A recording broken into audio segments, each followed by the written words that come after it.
Good evening. Welcome to the District of Sechelt Council meeting of Wednesday, May 5th. We're into May already. And I'd like to acknowledge that we are coming to you from the traditional territory of the Sechelt Nation. We have an amended agenda, and I actually have another amendment to give you. So first of all, we're going to reverse the order for 8.3 and 8.2. So 8.3 will come before 8.2. Legislatively, we have to pass them in that order. And then we're going to add two additional items under new business. Number 9.1 will be with respect to the Sechelt Sewer Commission. And 9.2 would be a letter to Minister Fleming. Are there any other additions or deletions or changes to the agenda? Councillor Mclean. I'm just wondering if we want to move 10.1 up the agenda just because we have a guest speaker from our auditor. Okay, I can check with staff. I had talked to them earlier, and at that point he had a prior commitment that he was asking to be later in the agenda. But Mr. Vanderhorst, what would you like to do? I'm here. I'm happy to go earlier in the agenda. Okay. So maybe we'll do is we can move you up. Where would you like, Mr. Douglas? Do you have any special place you'd like to go with him? Maybe up before bylaws? Sure. You can go right after, yeah. After we receive all the minutes and things, we can put him in there? Yeah, you bet. Okay. Thank you. So do you want to move 10.1 up then? That would be the one, right? Yeah, that's right. So 10.1 is going to follow number 8. Sorry, number 7. Number 7. Number 7. 7.2 will be 10.1, and then we go into 8. Okay. Any other changes, additions, or deletions? And Jennifer's got all this, and she just keeps me in line. It's awesome. All right. I'd look for a motion to adopt the agenda as amended. Moved and seconded. All in favor? Thank you. So this evening we have a delegation with us. We have Kim Darwin and David Reed from the Coastal Workforce Housing Society, and they're here to talk to us about short-term rental regulations. So over to you. Thanks for having us tonight. As was alluded, my name's Kim Darwin, and today I am wearing my vice chair hat, and I'm the co-founder of the Workforce Housing Society, and I'm here today with David Reed, who is our chair, who you'll hear from in a moment. So I'm just going to start off with a little bit of context. So in my day job, I'm a mortgage broker. And for 16 years, I've been collecting income information. So I know how much many of the people in our community earn. And I've learned what shelter costs they can afford based on traditional shelter affordability ratios. So I think we all read in the newspaper that median house prices have increased over 100% since 2016, which has caused mortgage payments and rents to increase right along with it. So several times per week, I work with people who have been given notice to vacate their rental homes for one reason or the other, rent evictions, or through because the landlords have realized they could sell. So I have to tell those people who have decent jobs in our community that they can't afford to purchase a home in our community, even though their rental costs exceed what their would-be mortgage payments would be. So for context, the definition of affordability for mortgage financing is that a person cannot use more than 39% of their income to cover 1, the mortgage payment, 2, property taxes and heat. Now compare that to the definition of affordable rental, which is 30% of incomes. And we know there's no mechanisms to ensure that people who are renting are paying affordable rental. So this is all resulting in losing working age people in our community. And we know that our local employers are struggling to attract and retain skilled employees as a direct result of a shortage of rental homes. This affects service levels, which we know affects us all. So we have more people paying far more than is healthy or practical towards their shelter costs. And we know that more and more people are becoming homeless in our community. So I cannot stress enough that this is a crisis that affects us all. And we know there are no silver bullet solutions. There's not one thing that we can do that is going to fix this issue. So solutions are going to come from a multitude of areas with some really hard decisions being made. And we really need that societal shift as well to understand how this is affecting everybody. We all know the adage that we can't continue to do the same thing and expect a different result. So you'll notice that the letter that is in your agenda package today was co-signed by 7 additional local organizations who are one way or the other are working on or supporting housing initiatives. And all of their boards reviewed this letter and deemed that short-term rental regulations should be a priority on the Sunshine Coast. And I do want to absolutely reiterate that the short-term rental regulations that we are wanting to have regulated are off-site managed short-term rentals. And I really could just say one thing. I could say off-site managed short-term rentals is a commercial endeavor being carried on residential property. Boom, done. There's our answer. It's a direct contravention of the residential zoning bylaws, but we all know it's not quite that simple.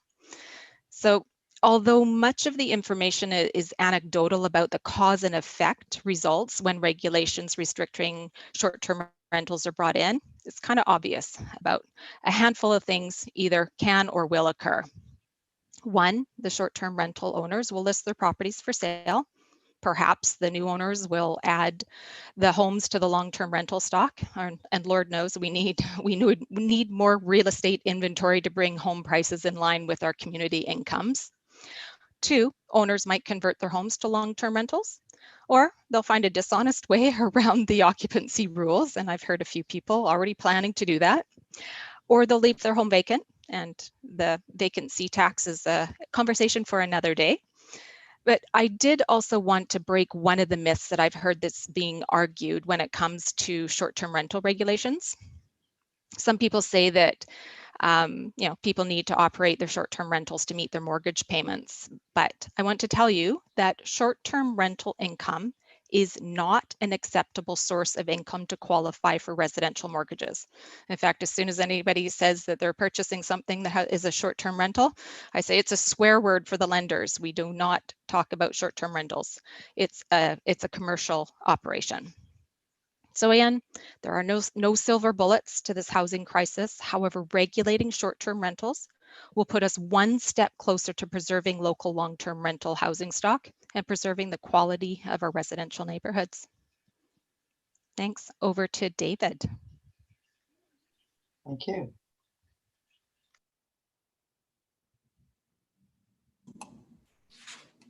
Thank you. Thank you for allowing us to speak this evening. In support of Kim's comments, I would like to add a few things.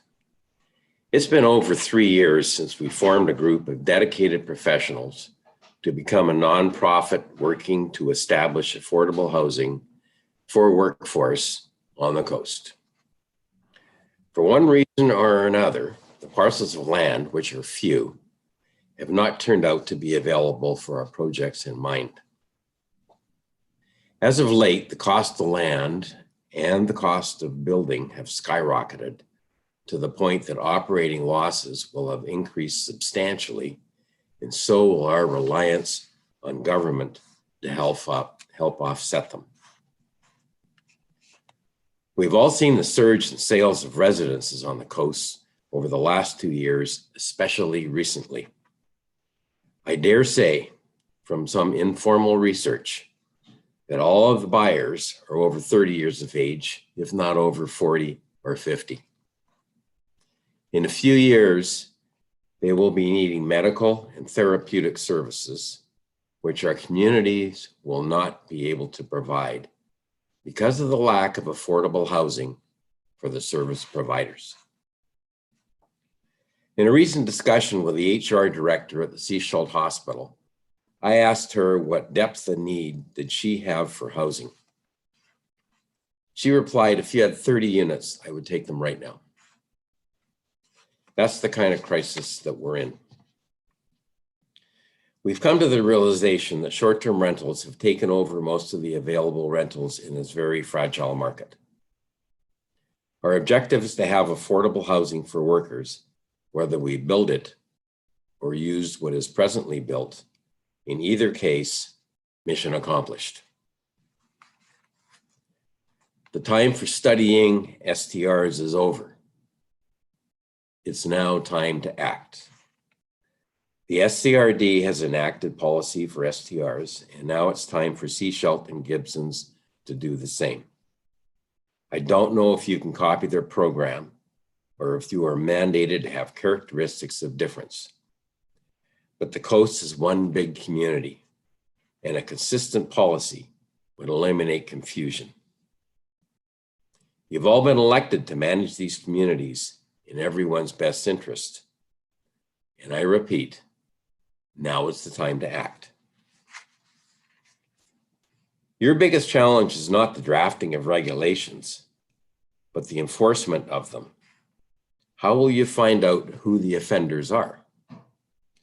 What will the penalties be? Property promotion of the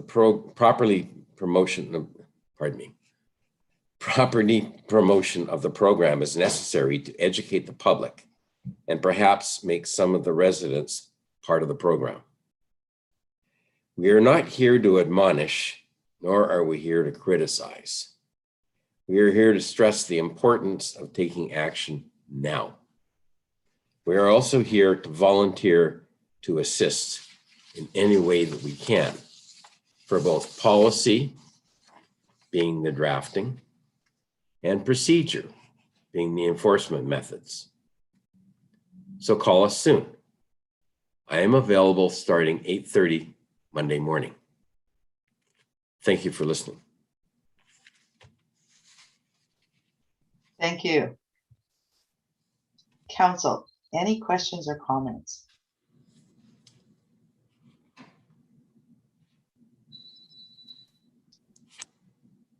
Councillor Mclean. Yeah, just thank you, Kim and David, for your presentation.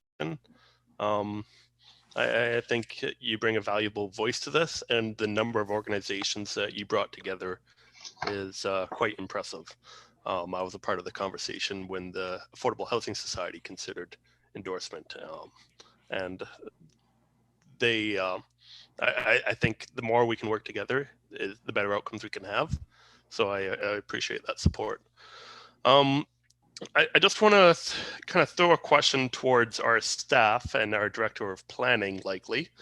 David highlighted the challenge of enforcement of short-term rentals. So of course, we do have some regulations for short-term rentals within our business license bylaw. And I'm just wondering if perhaps Director Allen could speak briefly to what are the challenges of enforcement under our current regulations. Sure. Thank you, Councillor Mclean. The challenge, I think, is to enforce, is it the noise bylaw? What metric is it that we're trying to enforce? The zoning bylaw allows short-term residential rental in the residential zones, but really doesn't provide a lot of detail in terms of regulation. So then we've got the business license. Does one have a business license? You can enforce that, but really the enforcement there is just driving somebody to get a license. So then you've got the noise bylaw. A short-term regulation bylaw on its own accord, or an enhanced building business license bylaw might have some metrics that can be enforced, such as on-site operator, such as number of guests, number of bedrooms, etc. And that's what we're kind of the key piece that we're missing is what are the metrics that we're trying to enforce, rather than just residential use, non-residential use, which is more challenging. Thank you. Any other councillors? I'd like to, sorry, go ahead. Go ahead, David. I'm sorry, if I may interject on Andrew's comments. Andrew, you bring up a lot of good points. And short-term rentals is a fairly new phenomenon in society in general. In the past, there were bed and breakfasts, which were controlled because usually the owner who made the breakfast was on site. Otherwise, they wouldn't be able to call it a bed and breakfast.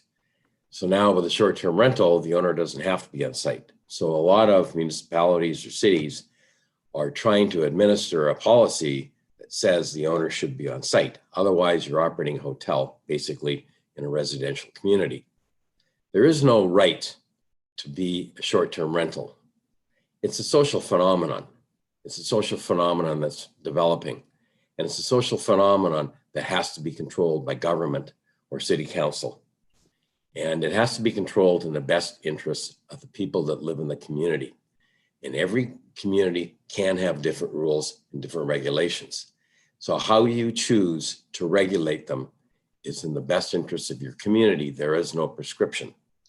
And that, I think, summed up my view of looking at how you go about trying to develop a code of ethics for short-term rentals. Thank you. Councillor Kim, do you want to make a comment, and then we'll go to the rest of the councillors?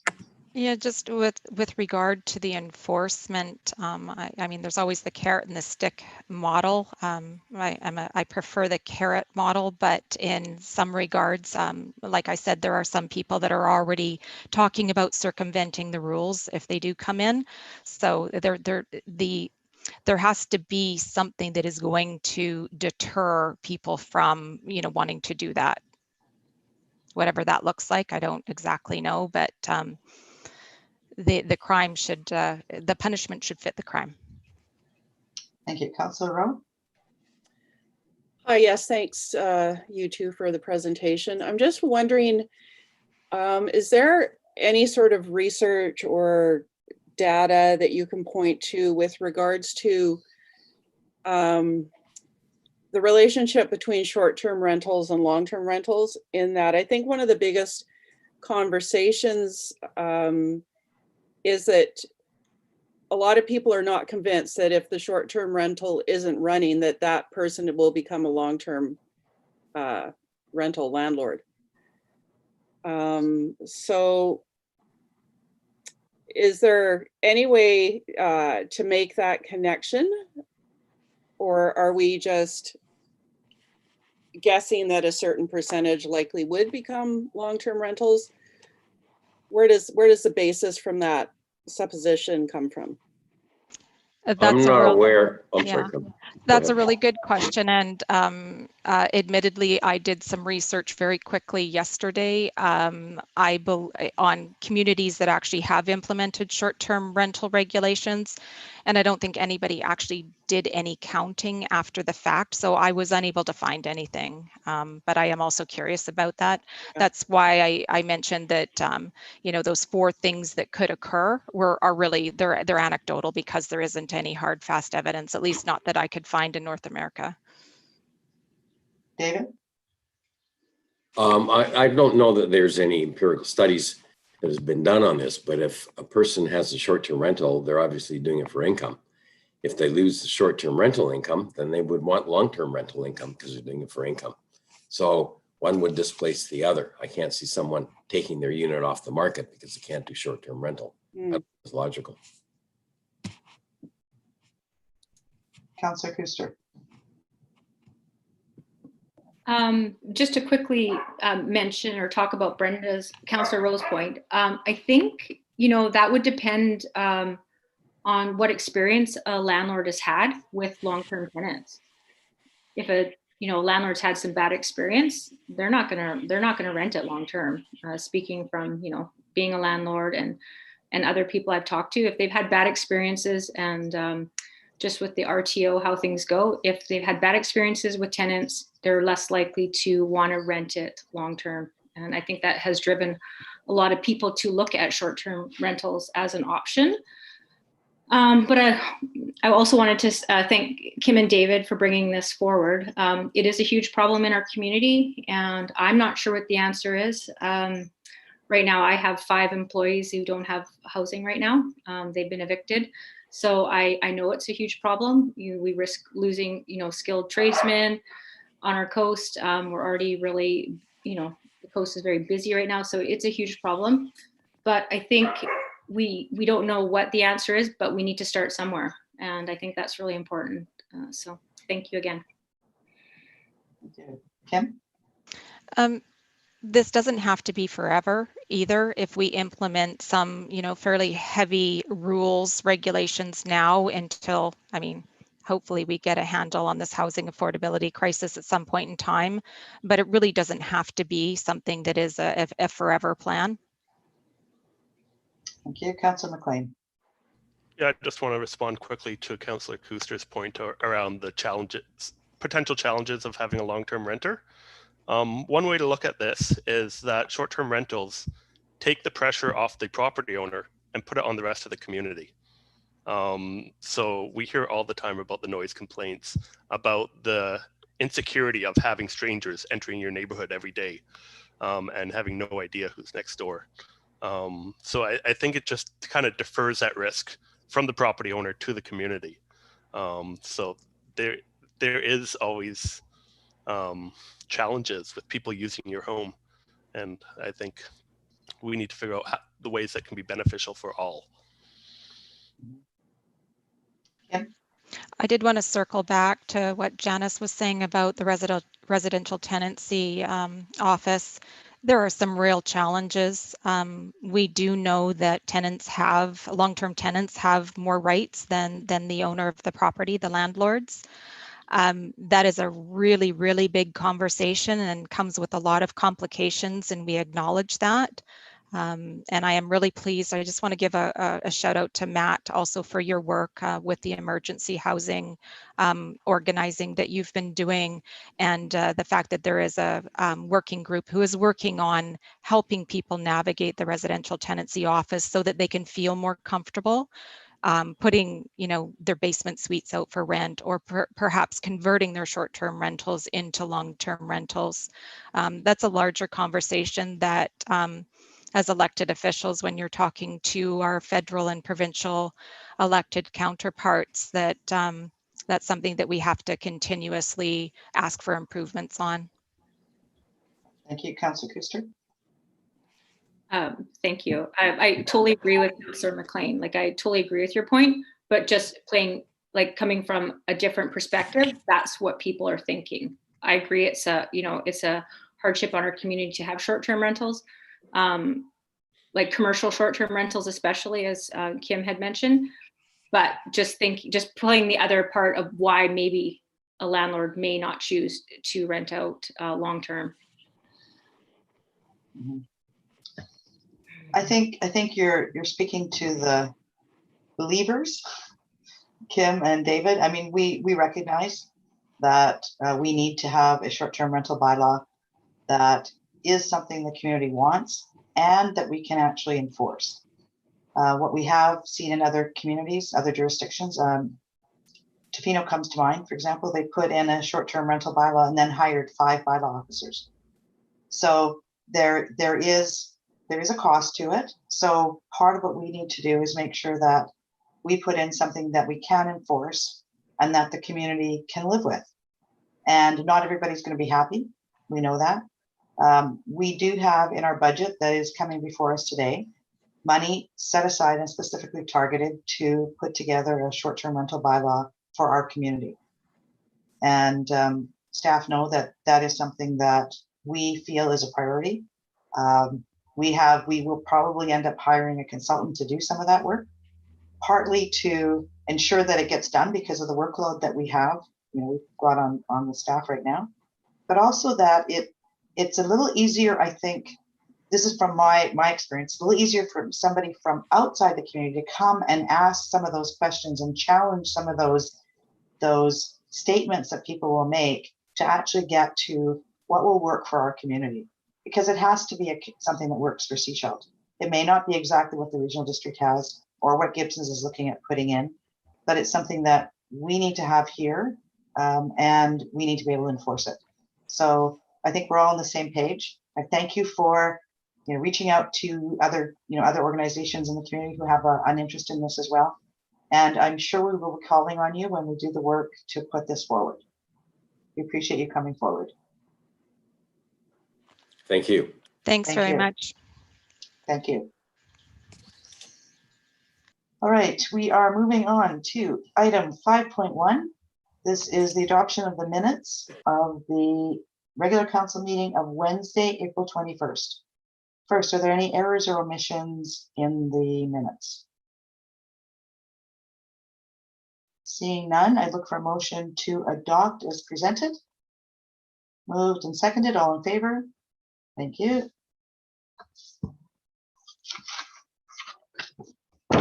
Business arising from the minutes.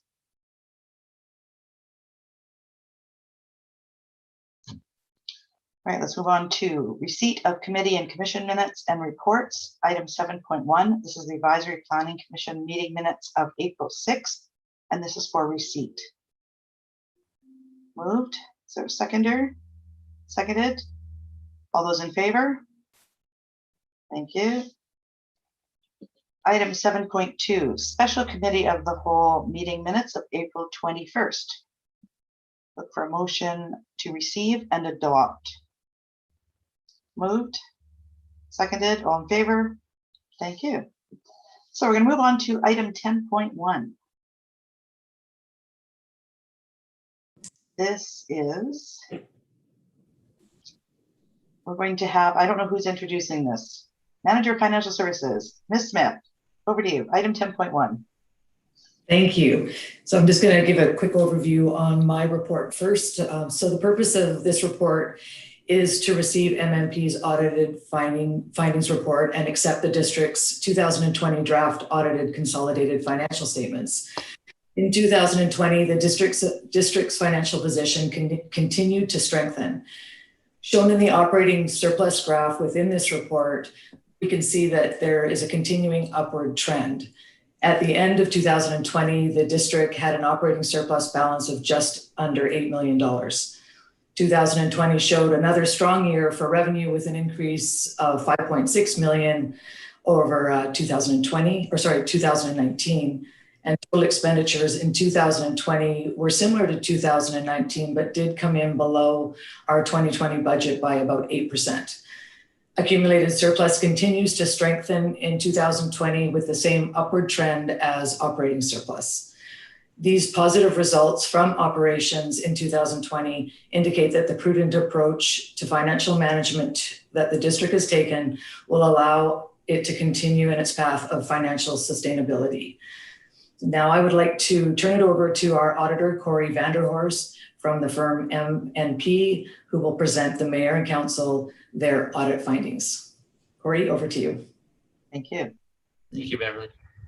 Bear with me for a second here as I share screen. There we go. Now I can see everybody again. Thank you, Madam Mayor, for bumping up the agenda. I appreciate it.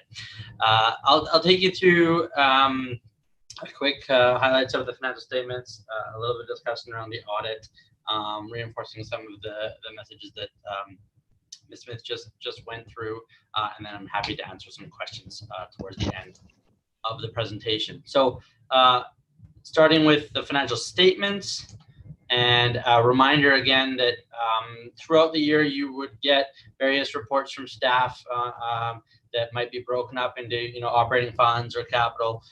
When we do the financial statements at the end of the fiscal year, we're consolidating everything together: general, water, sewer, all the capital, and the results of Sechelt Community Projects Inc., or SCPI, as a net investment in that organization that is also reflected in the district's financial statements.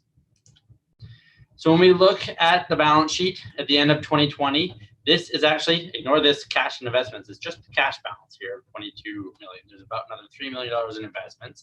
So you can see the cash balance has increased year over year. The investments, some of the investments were moved into cash, so that's part of the increase there. But total financial assets did increase from 22 million to just shy of $30 million at the end of the year. Some grant funding coming through, the provincial restart grant, which came in late in the year for all municipalities and communities around the province, was a nice boost to cash balances in November. The debt that the district is carrying paid down on schedule, down to 4.2 million from 5.3 in the prior year, and total liabilities of about 20 million. So one of the other increases that you see in this cash balance is actually the deferral that was provided on the school tax payments. So the liabilities are still high because there's a large deferral there on school tax, and therefore there was more cash on hand. but that school tax payment came out early in 2021. So a quirk of the timing on that amount. If we take the 29 million of financial assets, subtract off the 20 million of liabilities, we get a net financial asset position of 9 million. You can see a significant improvement from the 2.3 in the prior year. And then the physical assets, roads, water, sewer, things you can touch, buildings and equipment have increased in value from about 148,000 to 148 million to 150 million. Leaving an accumulated surplus of 159 million. I will get into the detail of that number in a future slide. Looking then at the operations for the year. So total revenues increased from 2019 to 2020 from 21 million to 26 million.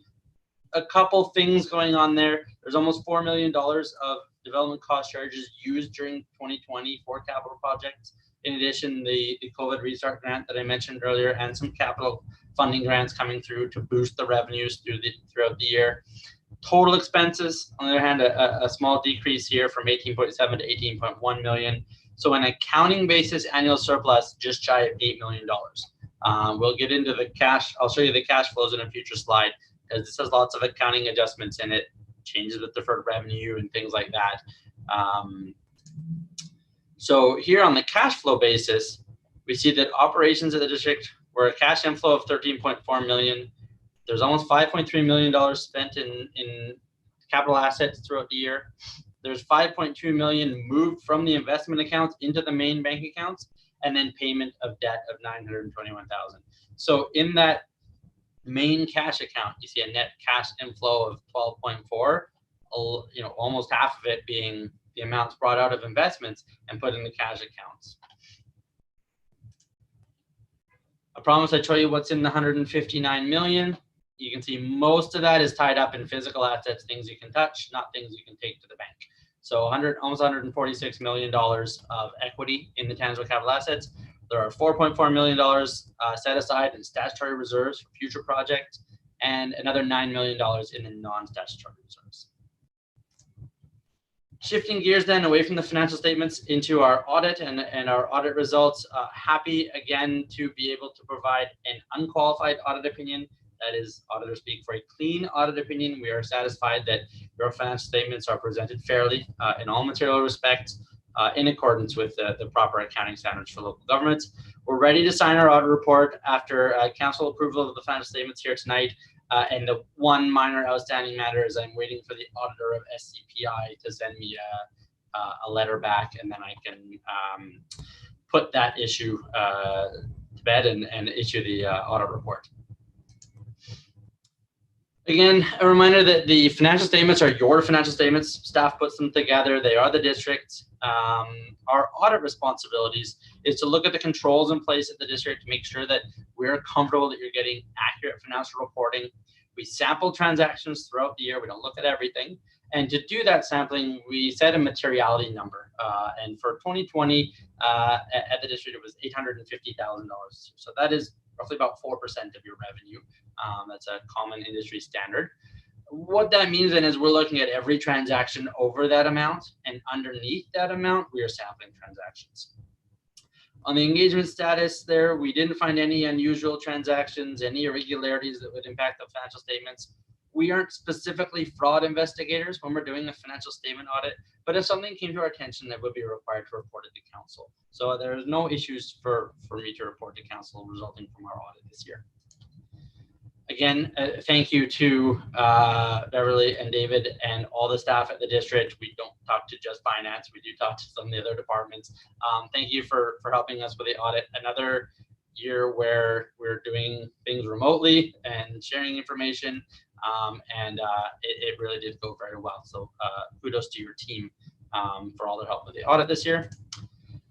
I'll confirm that we are independent with respect to the District of Sechelt. So we didn't do any other projects or any other work from January 1st, 2020 through to today's date that would impair our ability to give you an independent audit opinion.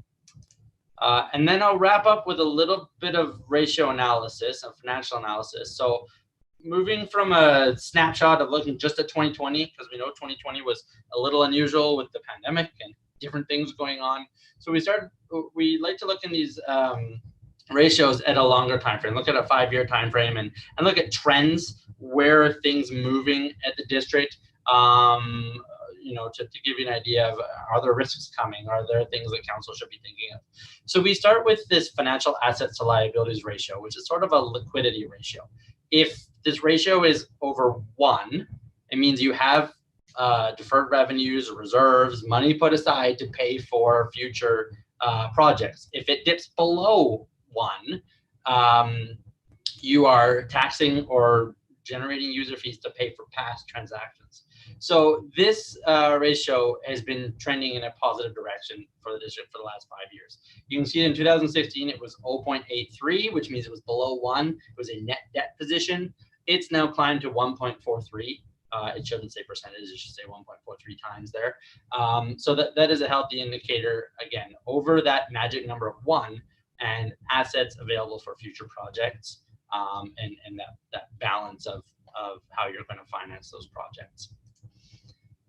Then we look at flexibility, and here we focus in on the physical assets and the infrastructure that you're managing.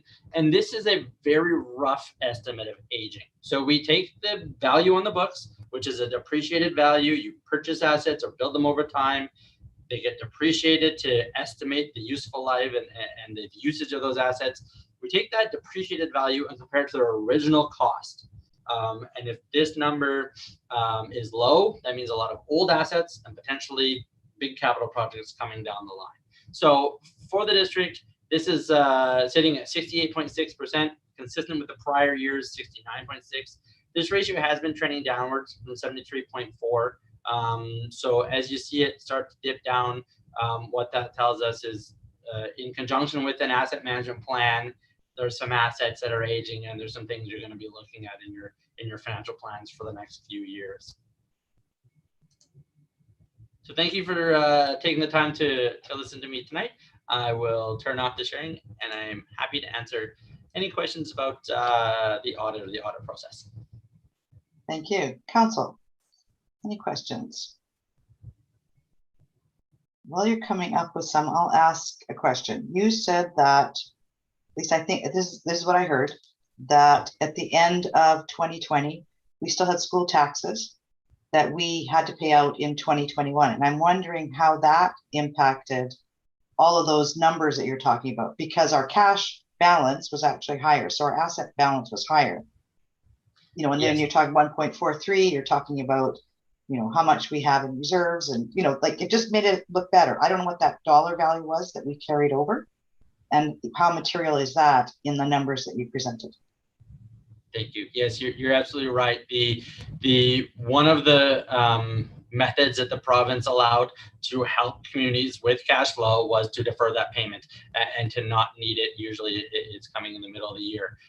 So that number does boost the cash balance because it was sitting in cash at the end of December 31st.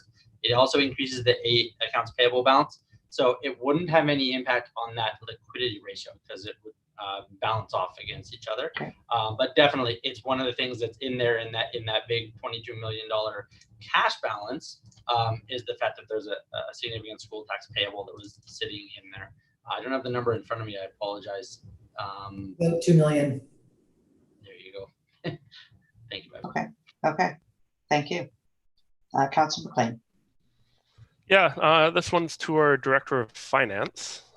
So every year we've been, or nearly every year, we've been increasing taxes by 3% to pay for capital costs. So in the report there, it was highlighted that our flexibility ratio is decreasing. Would the goal of us increasing our capital spend and addressing some of our capital deficits be to level out that ratio, or is it to reach 1? Is 1 the ideal kind of end state, but we just want to stop the reduction from a financial sense? Let me just look. I don't think 1 is the goal. It is definitely the more money we put into capital will improve that ratio.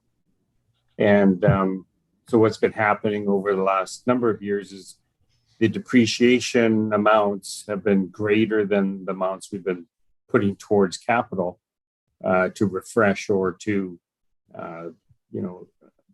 keep up with the deterioration of our assets. And so once we get into our asset management plan and we start to put more of a focus towards the capital projects, that ratio would then start to come back up towards 75 and up higher. Absolutely. If I may jump in and echo David's comment, absolutely. You wouldn't want to get to 1. That would mean you've spent a lot of money on capital assets recently. That's not something the community could bear, whether it was tax or debt financed. But staying on top of it is that one of the key things to remember about that ratio is it's very rough. It is not the replacement cost on those assets. Your asset management plan that takes into account condition assessments and replacement costs is far more important than that number. And how that builds into your long range plan on the capital side is where I would focus. And I know staff has those things and is working on those things. Thank you. Any other questions?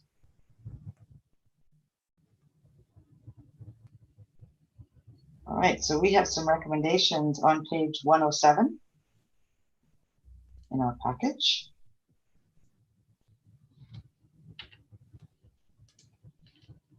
And I think recommendation 2 is the one that you'd be looking for, Corey, is that correct? That would be that the financial statements be accepted as attached. Yes, please. Thank you.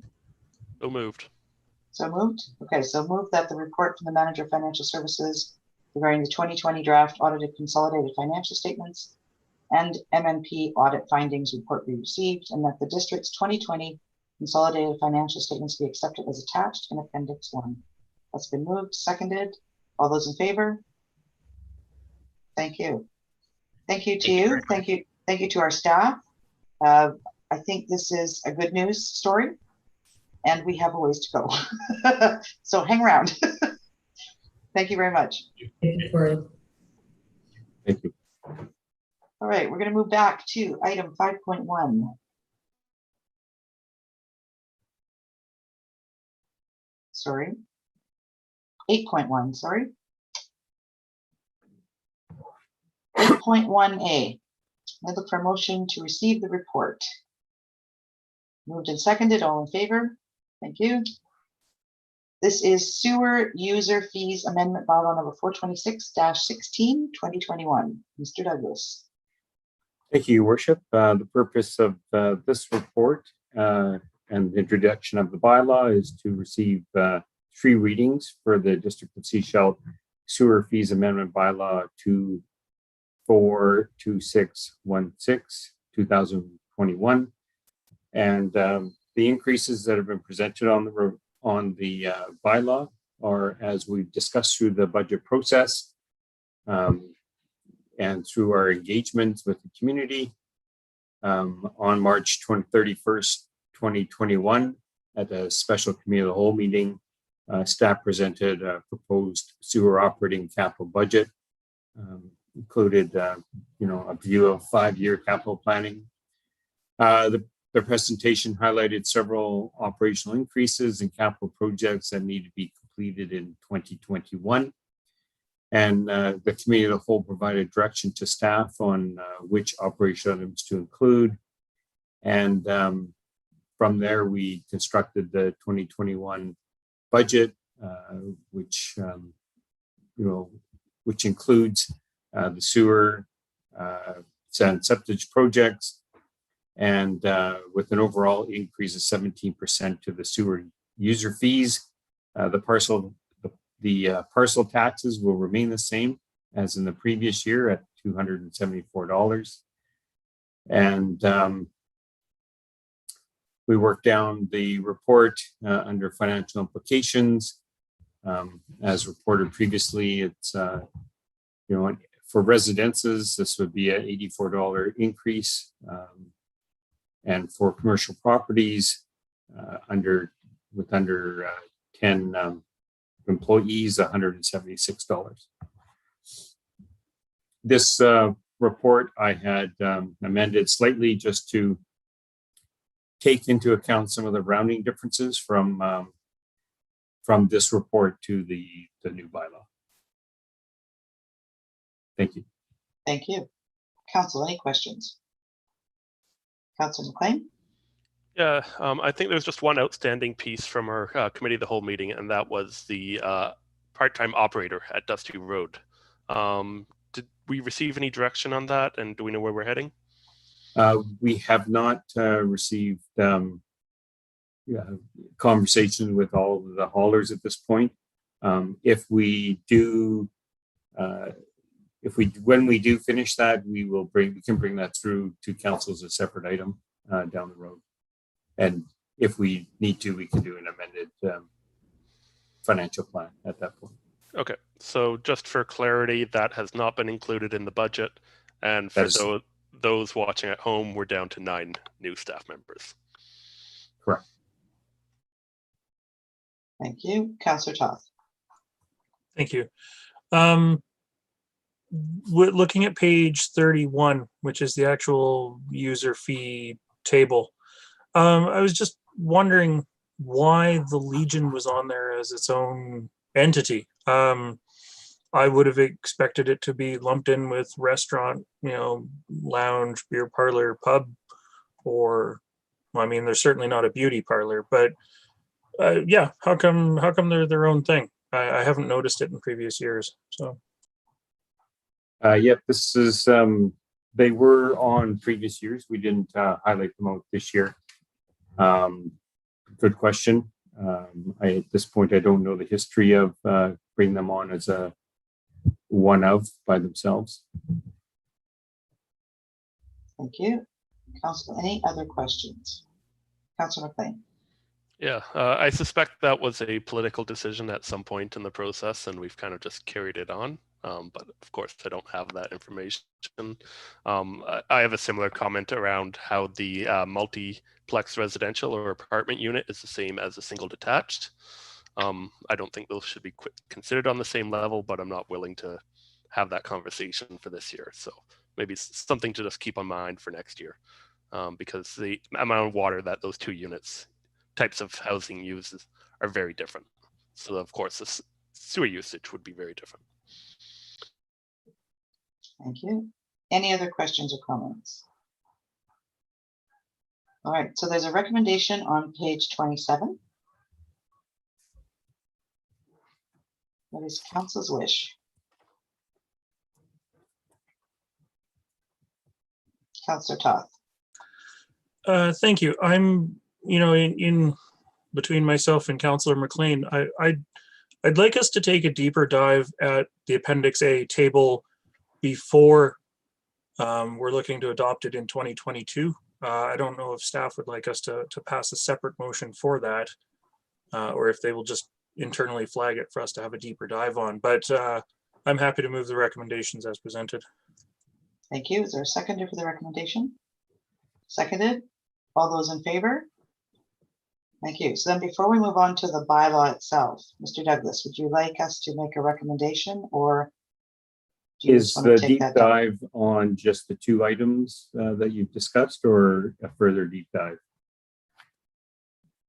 I mean, I'd be interested in looking pretty much at everything in Schedule A. Is it still appropriate? Is it still relevant? What has water efficiency done for certain categories of items? Can we break it down to like 4 items on the schedule if we really have a look at it? So, Would you like a recommendation to that effect, Mr. Douglas? I've made notes. I don't think I need a recommendation. I will bring that forward at the next budget sessions in 2022. Thank you. Thank you. All right. So we are looking at first, second, and third reading of the bylaw on page 29. This is item 8.1B. This is District of Sechelt bylaw number 426-16, 2021, a bylaw to set fees for sewage usage. And I look for someone to move first reading. Moved and seconded. All in favor? Thank you. Second reading. Moved, seconded. All in favor? Thank you. And third reading. Moved and seconded. All in favor? Thank you. So now we're going to move to item 8.3. our agenda. And this is the 2021 to 2025 consolidated, make sure I'm on the right one, 3.3, yes. 2021 to 2025 consolidated financial plan bylaw number 595, 2021. And a motion to receive. Moved and seconded, all in favor? Thank you. Mr. Douglas. Thank you, Your Worship. The purpose of this report is to introduce the 2021 to 2025 five-year financial plan and a consolidated five-year financial plan, and to seek Council's first three readings on this bylaw. And the other item is that we need to set a special council meeting that we're considering for next Wednesday, 12th of May, to adopt these three bylaws. So for some time, the District of Sechelt Council and staff have been working through committee of the whole meetings to review operating budgets, capital budgets, personnel plans, and new one-time and ongoing costs, going into great detail in each one of these, with the intent of creating what we have tonight, which is the 2021 to 2025 five-year financial plan. Another big change this year is District of Sechelt took great steps to engage the public regarding service levels and budgeting items. The district prepared 6 questionnaires, which were accessed through the district's website, and 7 public consultation meetings hosted on Zoom. The consolidated 21 to 25 five-year financial plan includes a combined general operating and sewer operating budget within a total of $18,102,684. That's for the general operating. Sorry, let me just go back here.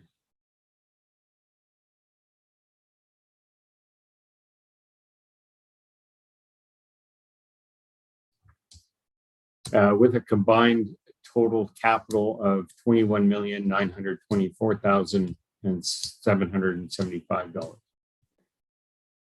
The consolidated budget includes over $8.5 million of potential grant funding for capital projects and another $2.7 million of capital funding from development cost charges. The consolidated 21 to 25 year financial plan being presented today is in the same format as presented last year. Within the general operating fund, the proposed plan includes a 9.7% property tax increase, which is made up of a 6.7% increase for general operations and 3% for capital purposes. The 3% is what we've been trying to accumulate or annually to put money together for capital purposes for now and for into the future. And you know, we believe it's important to continue that. So in the 5-year financial plan, we have included that 3% cumulative in future years. The operating budget for 2021 is $15,266,000, and the general capital is $19,012,971. Later in 2020, the district will be enhancing the solid waste curbside pickup program by including weekly pickup of the organic waste. Due to the increase, due to the increase in the District of Sechelt tax rates, an average district resident with assessed value of $638,000 will see a property tax increase of approximately $146. A commercial property valued at $685 will see an approximate increase of $467. In addition, in the consolidated 5-year financial plan, the sewer operating fund includes a 17% increase to user fees to cover necessary maintenance and capital. And the proposed financial plan includes a sewer operating budget of 2.8 million and capital budget of 2.9 million. User fees for residents will increase by $84 to $578, and commercial customers will see an increase of $176 to $1,217. Throughout our budget discussions, the committee of the whole made recommendations to additions and reductions that I would like to see in the 2021 to 2025 financial plan. These recommendations were presented and discussed at public engagement sessions held over the last number of months.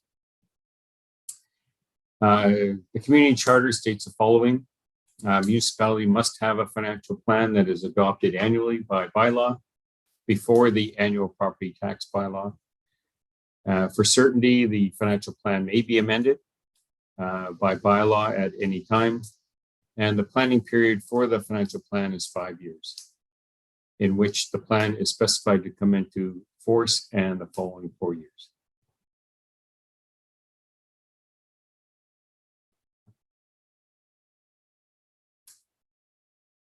And then additionally, we're planning a council meeting, special council meeting for May 12th to adopt the 3 bylaws that make up the taxation, fees, charges, and 5-year financial plan. And that is my report. Thank you. Over to council. Any questions or comments?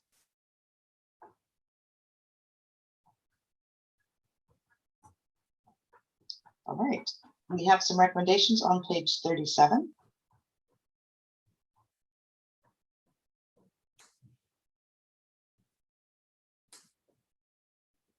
Councillor Mclean. Yeah, I'll move recommendation 2 that the District of Sechelt 2021 to 2025 Consolidated Financial Plan bylaw number 595/2021 be read at first, second, and third time. And recommendation 3 that council hold a special council meeting on May 12, 2021 at 2:30 to consider adoption of the financial plan bylaw 595/2021. Is there a seconder for the recommendation? Seconded. All those in favor? Thank you.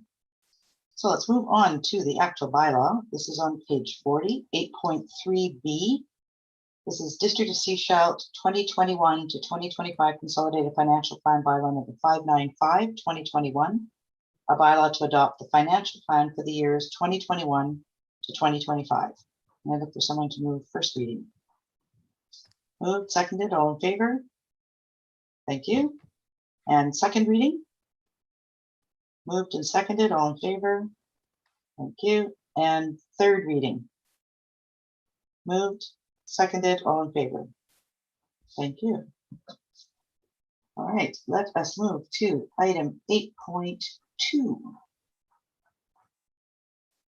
This is 2021 tax rates bylaw number 596/2021. A motion to receive the report. Moved, seconded, all in favor? Thank you.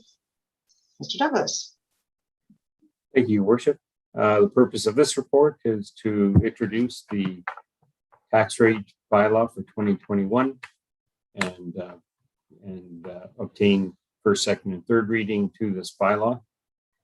This bylaw has been created based on the discussions of council at the committee of whole meetings, and includes tax increase of 9.7%, which is 3% for capital and 6.7% for operations.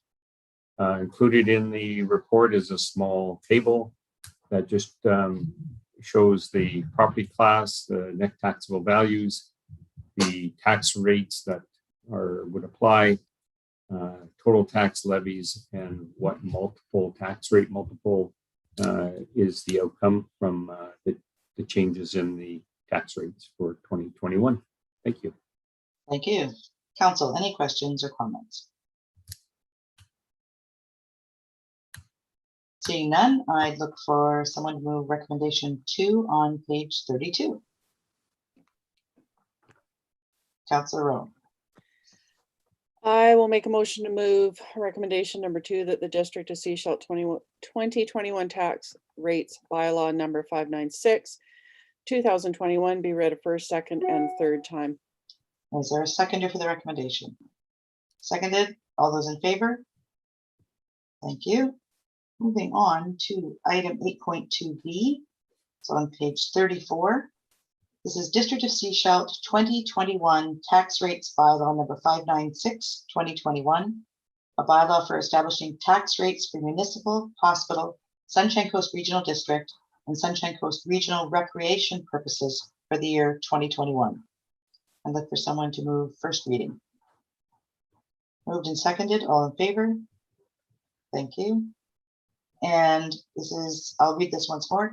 District of Sechelt 2021 tax rates bylaw number 596, 2021.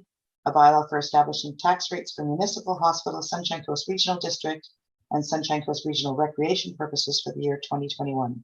Someone to move second reading. Moved and seconded, all in favor? Thank you. And then I would look for third reading. Moved, seconded, all in favor? Thank you. All right, so that's 8.2 complete. We will move on to 8.4. So 8.4A, this is on page 46 of your package. Yes, 6 and the 8 sometimes look the same when they're really small. This will be building amendment bylaw number 409-8/2021. A motion to receive the report. Moved, seconded, all in favor. Thank you. And this is our chief building official. Mr. Allen. Thank you. I'll apologize ahead of. Oh.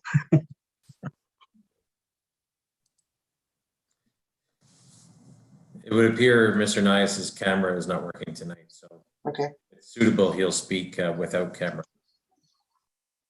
Thank you. Guys, for that, my internet connection is unstable. The message keeps flashing up. Good time. Yes, this is in response to council's direction to 7 of the proposed bylaw amendments. The improvements required where the 50% construction value target is met, and limiting those to life safety requirements of the building code.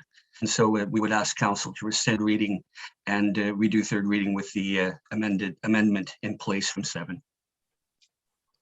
All right, Mr. Nias, you kind of broke up there a bit, so I just want to check in with council if they're clear as to why we're looking to rescind third reading.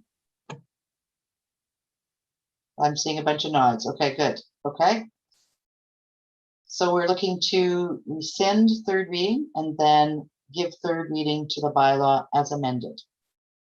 So there are 2 recommendations. Councillor Mclean? Yeah, I don't know when the best time to do this, but I would like to make a further change to the bylaw.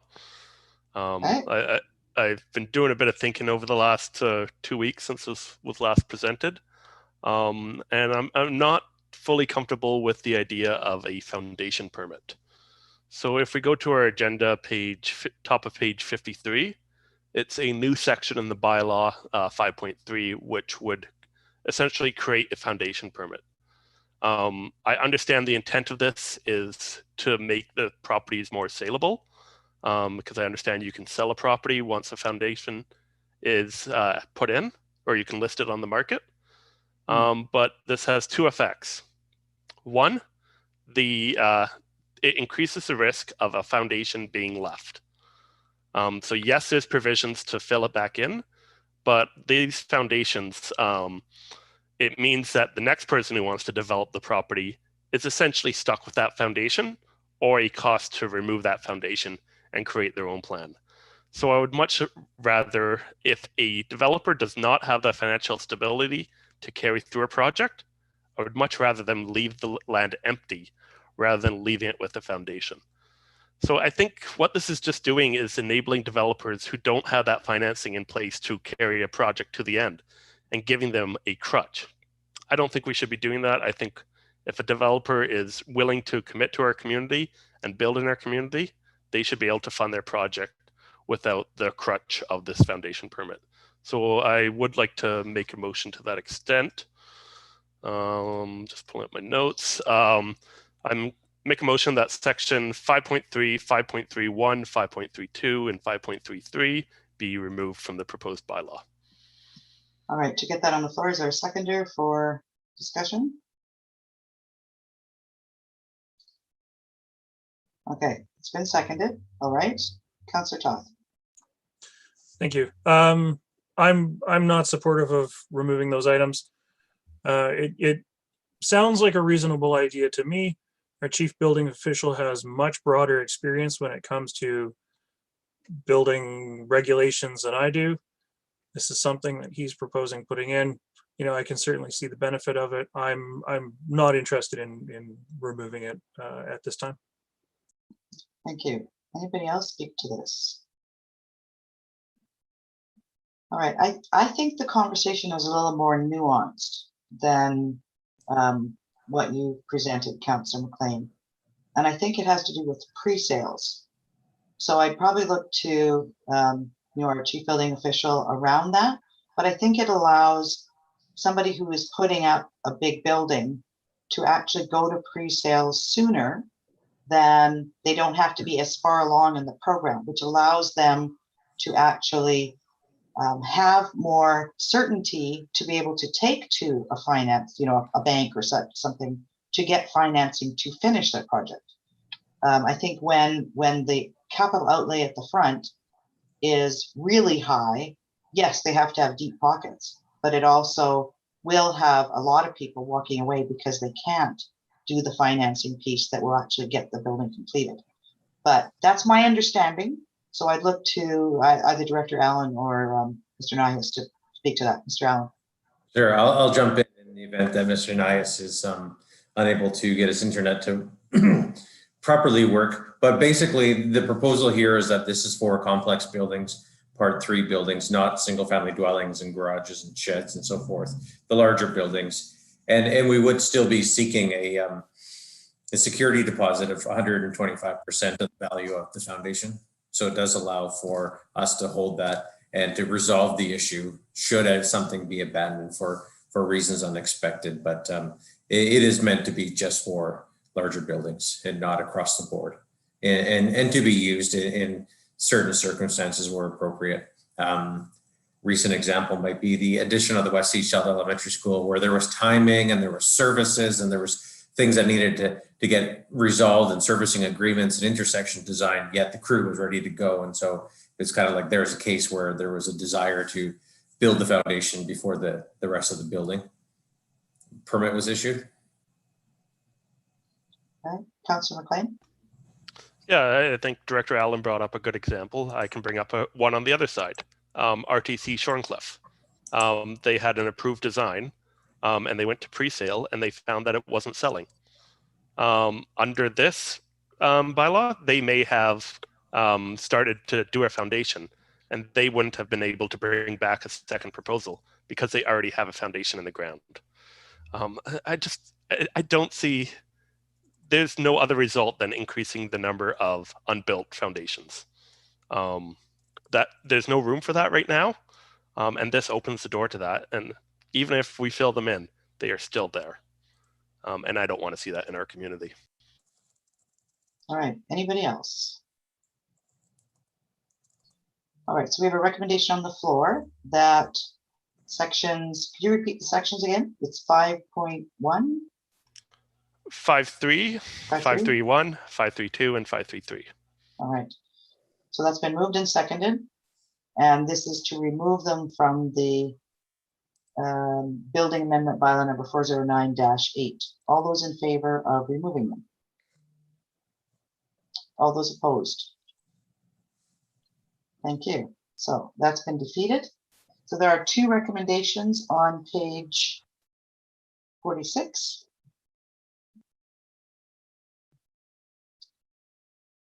Councillor Toth, sorry. Thank you. I will move recommendation 2 that third reading of building amendment bylaw 409-8 2021 be rescinded, and number 3 that council give third reading to building amendment bylaw 409-8 2021 as amended. Is there a seconder for that recommendation? Seconded, all in favor?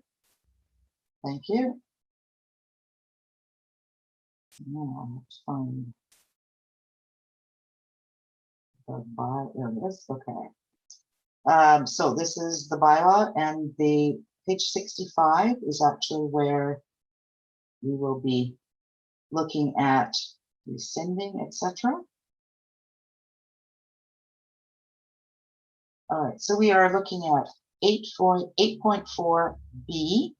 This is District of Sechelt Building Amendment Bylaw number 409-8, 2021, being a bylaw to amend District of Sechelt Building Bylaw number 409, 2003. And I'd look for a motion to rescind third reading. Moved.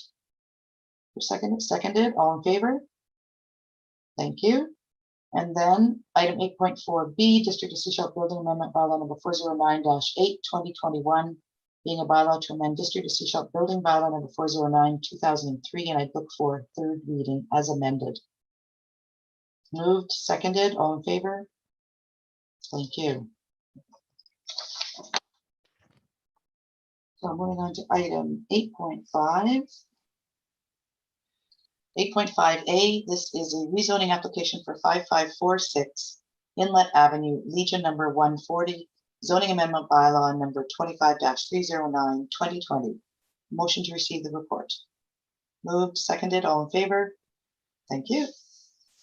And Mr. Kobowitz.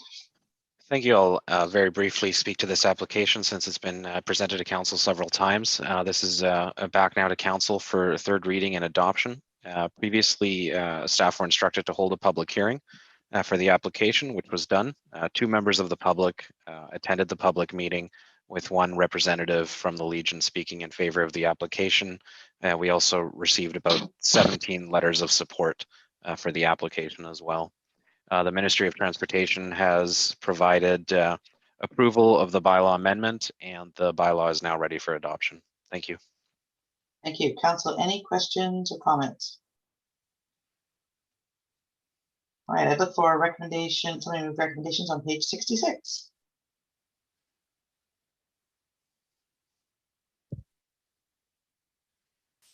Councillor Toth? I will move recommendation 2 that council give third reading to zoning amendment bylaw 25-309, 2020 Legion, and recommendation 3 that council adopt zoning amendment bylaw number 25-309, 2020 Legion. All right, that's been seconded. All those in favor? Thank you. Moving on to the, okay, I have to get to the bylaw. There we go.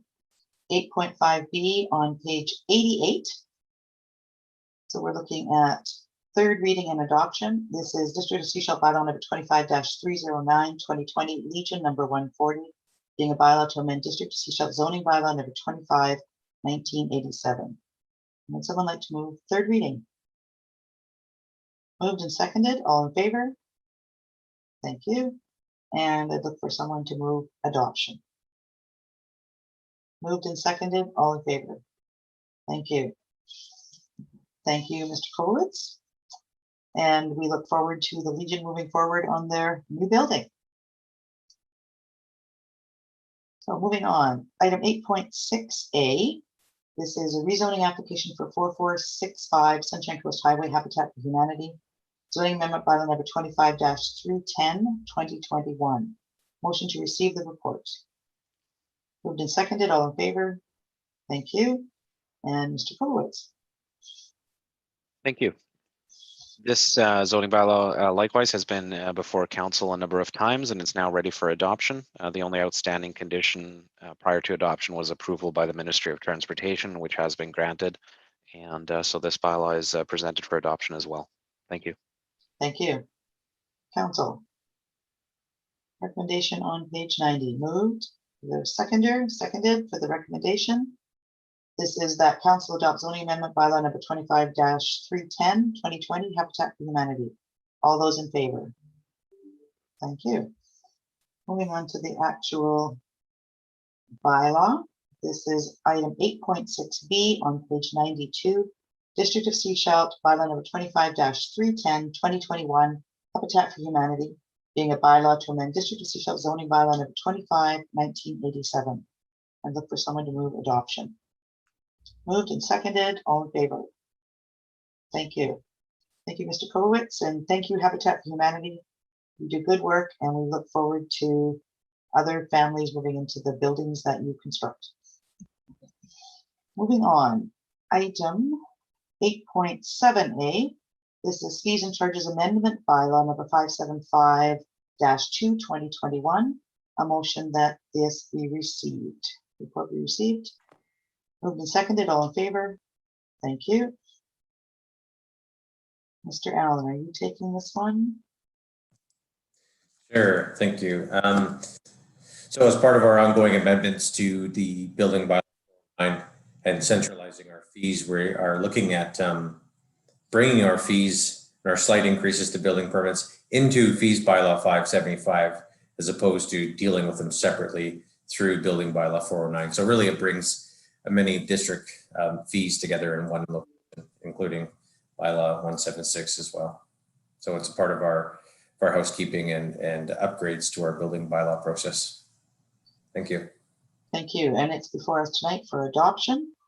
There's a recommendation on page 94. Someone like to move recommendation number 2. Councillor Rowe. I will move recommendation number 2 that council adopt fee and charges amendment bylaw number 575-2 2021. Thank you. Is there a seconder? Seconded. All in favor? Thank you. We'll move to the actual bylaw 8.7B on page 96.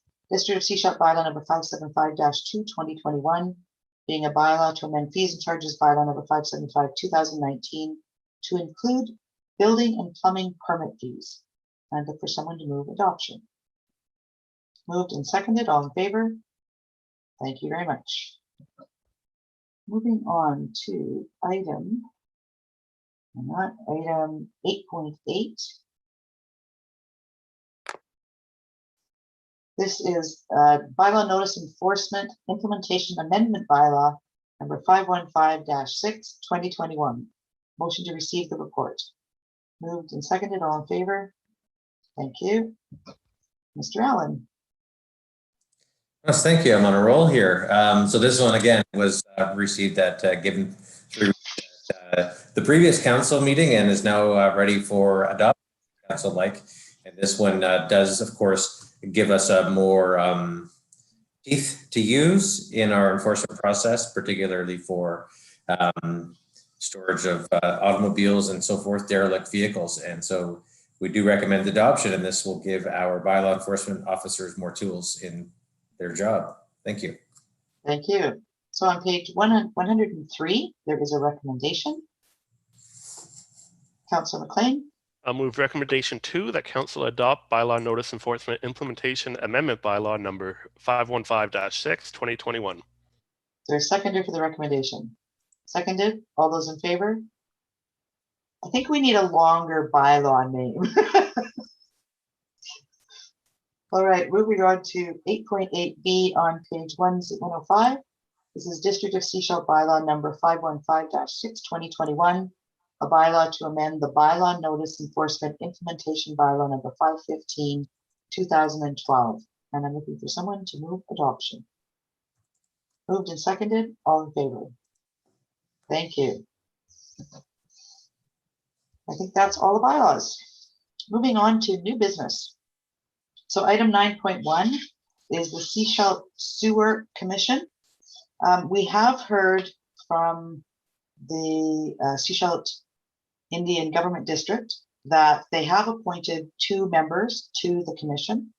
However, in our bylaw, it indicates that they need to appoint 2 elected officials. They have chosen not to appoint 2 elected officials. And so what we'd like to do is request that staff amend the bylaw and bring it back to a future meeting once we actually receive the letter from them with their 2 appointments. So I would like to make a motion that staff amend the District of Sechelt Sewer Commission bylaw number 225/1994 to remove the requirement that sewer commissioners appointed by the SIGD the SIGD council members. Is there a seconder for the recommendation? Seconded. Any questions or comments? Councillor Mclean.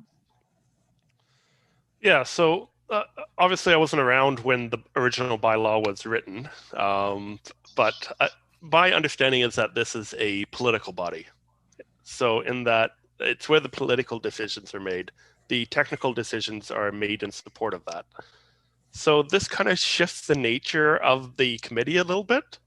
So I'm wondering, would it be appropriate to add staff from our side as well?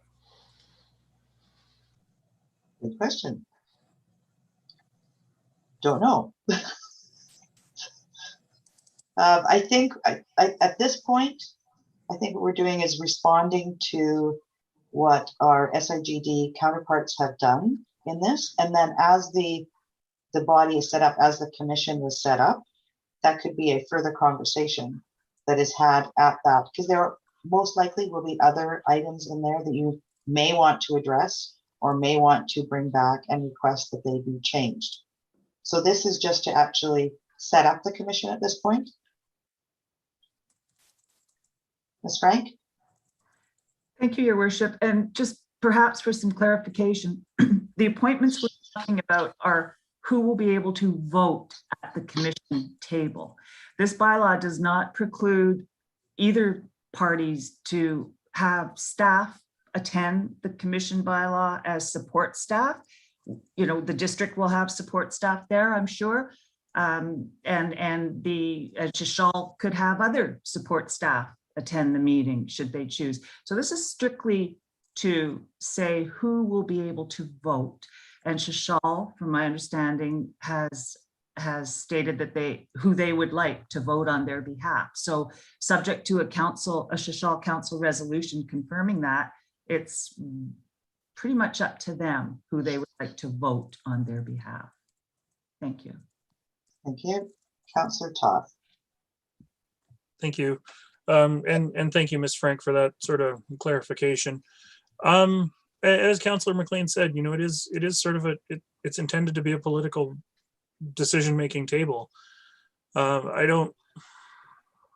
If we're changing things to allow them to, you know, appoint technical people instead of the political decision makers that need to defend those decisions or what have you, I think it should be balanced, you know, whether that's we change our side to also allow for staff to be appointed, whether we do or not, or whether we keep it at 2 and 2, but perhaps we add, you know, maybe it's 2 plus a technical advisor from each side.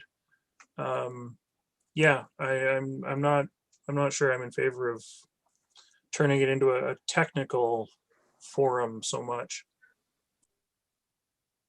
Thank you. Councillor Scott. I think at this point,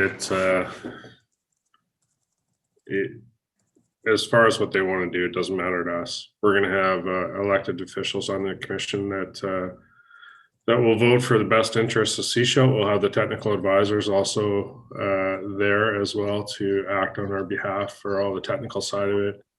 If Seashell chooses to make that all in one, so be it. But our fiduciary duty to the residents of Seashell require us to have elected officials there. So what they want to do is up to them. So I'm fine to leave it as it is, and as long as we make sure that we have the technical people there handy as needed. Thank you. All right, so there is a recommendation on the floor. Any other comments? Councillor Lamb. Yeah, once again, like there will be decisions made there, but it still has to come back to the District of Seashell for the final sign off. So whatever great ideas come out of this, it still has to go through our council, and then it still has to go through our engineering department. So there is a good check there. So it should be okay. Thank you. All right, so there's a recommendation on the floor that we direct staff to come back with an amended bylaw. All those in favor? Thank you. Now moving on to item 9.2, Councillor Mclean. Yeah, so over the past 2 weeks, we've all obviously been involved in a lot of discussion around the ferries. So what I think we all know the result of that is that they aren't willing to continue with the pilot at this time. So I want to see how else we can move forward. So what I have done is I have prepared a draft letter that has been circulated to council via email. And just for accessibility, I can share my screen and so people at home can view it. I'm not going to read the whole letter because it is slightly long. But the root of the letter is down at the bottom here. We are requesting once again that the province increase the contracted level of service on Route 3. And then the vision is 16 sailings a day. That's equivalent to essentially an hourly sailing. But then the letter goes on to recognize that 16 sailings a day isn't feasible with the current infrastructure that BC Ferries has. So in the interim, we'd like to like the province to direct BC Ferries to study options for increasing service on the Sunshine Coast. And I've thrown out a couple of ideas that I've heard in there. But of course, we need the experts to determine which of these are feasible, how much they would cost, and then they can send that bill back to the province, and the province can decide if they're willing to fund that, if by increasing fares, by collecting general tax revenue, who knows. But that's the root of the letter. And I think the general consensus of everything I've heard over the ferries in the last 2 weeks has been that we need more service. And that's what this letter asked for. Thank so you. To that end, I have a little motion. And that motion is, be it resolved that a letter be sent to Minister Rob Fleming advocating for increased service on Route 3 and requesting a study of options for increasing ferry service. Okay, is there a seconder for the recommendation? Seconded? Any questions or comments? I'd like to thank you for putting the letter together. I think it does address the concerns that have come up primarily in the community here and allows the province a way to look at how they could potentially put that in place. As we have heard, our capacity is only at 66% overall. Yes, we have sailings where there are multiple sailing weights, but if you look at the service overall, it's only at 66%. And so we need to find a way to have the province and BC Ferries be okay with funding and putting some additional service in place. So BC Ferries as the operator has the expertise to be able to put that information together. So I thank you for bringing that forward. Any other questions or comments? All those in favor of the recommendation on the floor? Thank you very much. Just before we move on, I'd like to make an additional recommendation that this be forwarded to the other local governments on the coast. Thank you. Is there a their seconder endorsement. for the endorsement? Thank you. Is there a seconder for the recommendation? Seconded. All those in favor? Thank you. And can I just add, this should upper and lower Sunshine Coast, because this affects both of them. Okay. I don't think we need an amendment, but I think my motion was vague enough. The Yep. other local governments on the Sunshine Coast. yeah, the larger Okay. Sunshine Coast. Yes, thank you. All right, we'll make sure it happens. All right, we're moving on to item 10.2. This is the 2021 drive-in event. Motion to receive the report. Moved, seconded, all in favor? Thank you. And Ms. Smith, over to you. Thank you. Council, before you tonight is a report requesting council's decision in regards to a possible charity that could benefit from any revenue received at the drive-in event that we will host this summer at Hackett Park. As you'll recall, this item was brought to council's attention at the last regular meeting of council, and this was the one item that still remained to be dealt with. Thank you. Council. I know we've been sending emails back and forth? Who would like to put forward a charity? Councillor Toth. What the heck? When I was younger, my father and I have had a fair bit of experience volunteering with Arrowhead through community services. So I'd like to propose that Arrowhead, if they are interested, is the recipient for this. Is there a seconder for the recommendation? Seconded. Thank you. Given that that was one of the applicants or one of the charities that we were looking at, I actually reached out to Arrowhead to make sure that yes, they were interested and yes, they could fulfill the requirements of the contract, and they came back and said yes, they would, and we're very much glad that their name was one of the ones that was going to be put forward. So they are on board for it, should we choose to go that way. Any other questions or comments? All those in favor? Thank you. Thank you, Ms. Smith. Thank you. Go ahead. No, I was just going to say I'll pass this information on to Fortis BC because we do need to seek their final approval. Okay, thank you. Is there anything further you need from us on this then? No, thank you. Thank you. Look forward to a fabulous event. Yes, I do as well. Thank you. Thank you. Item 10.3, development variance permit for Preddy at 5580 Trail Avenue. Motion to receive the report. Moved. Is there a seconder? Seconded. All in favor? Thank you. And Ms. Stepovic. Hi, thank you. I do have a brief presentation. I'll just share my screen.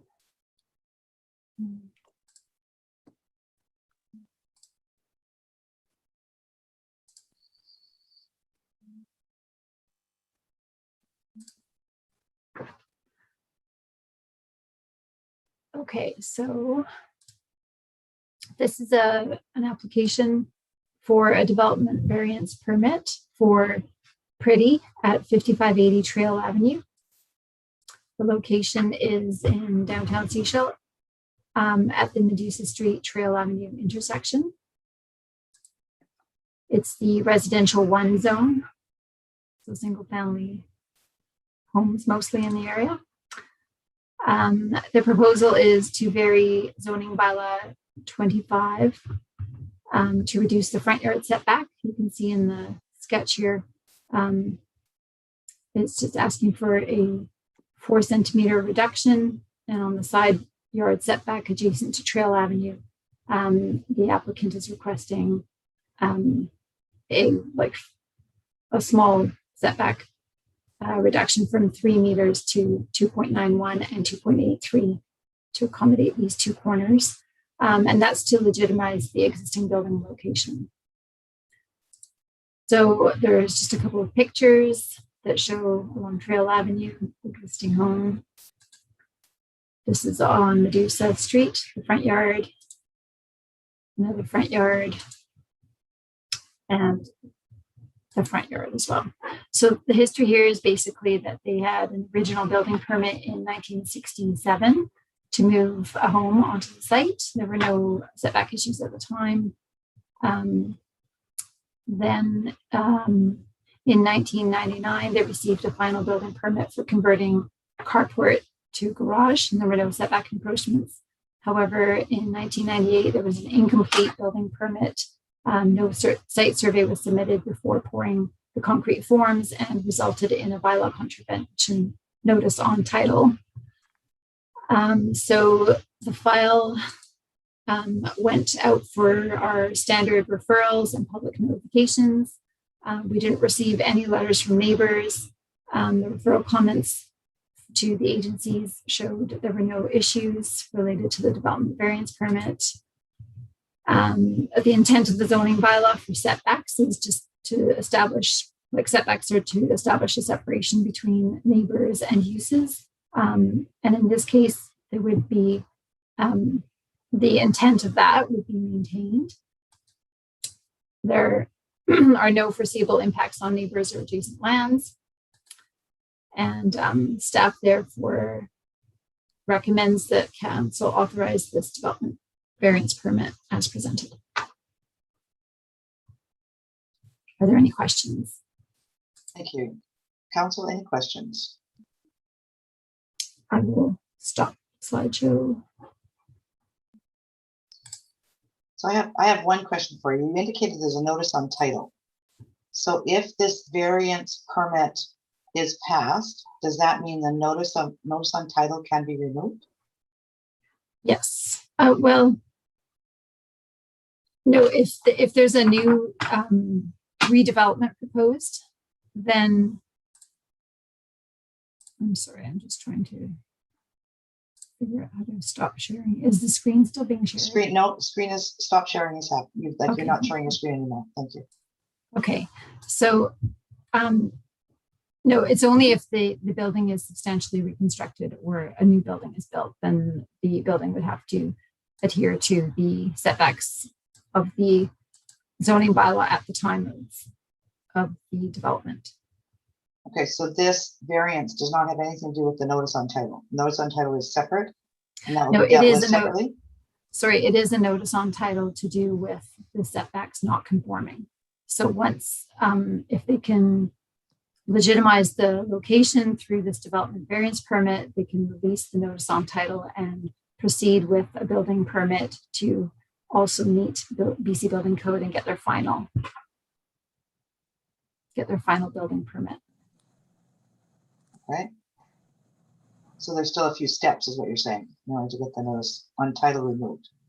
Yeah, that's not the subject of the variance permit. Right. It's a step towards that. Thank you. Mr. Allen, did you want to? Sure, thank you. And Marina is correct. There's a whole host of issues with this building, this dwelling, and our building officials have been working with the owner for several months, but the siting is one of those issues.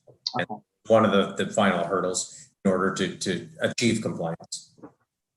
So we've been working for quite some time, and we're keen to. Thank you. All right, so council, any other questions? Councillor Toth?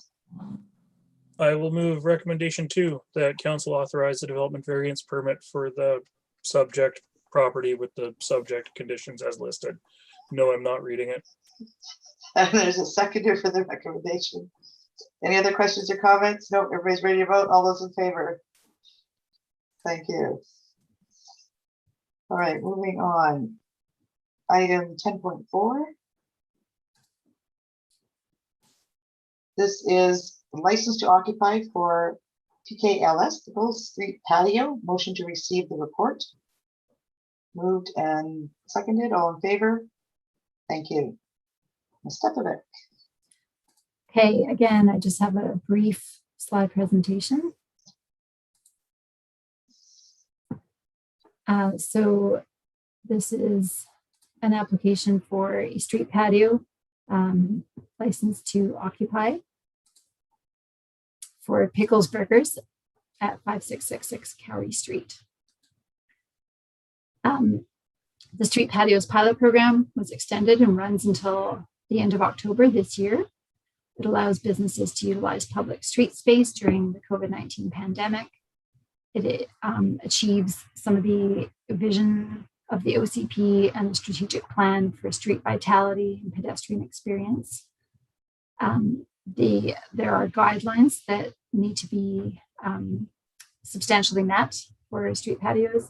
Staff evaluates the proposals, and if everything is looking good, then we can issue a license to occupy with terms of use, and that's what the subject is here tonight.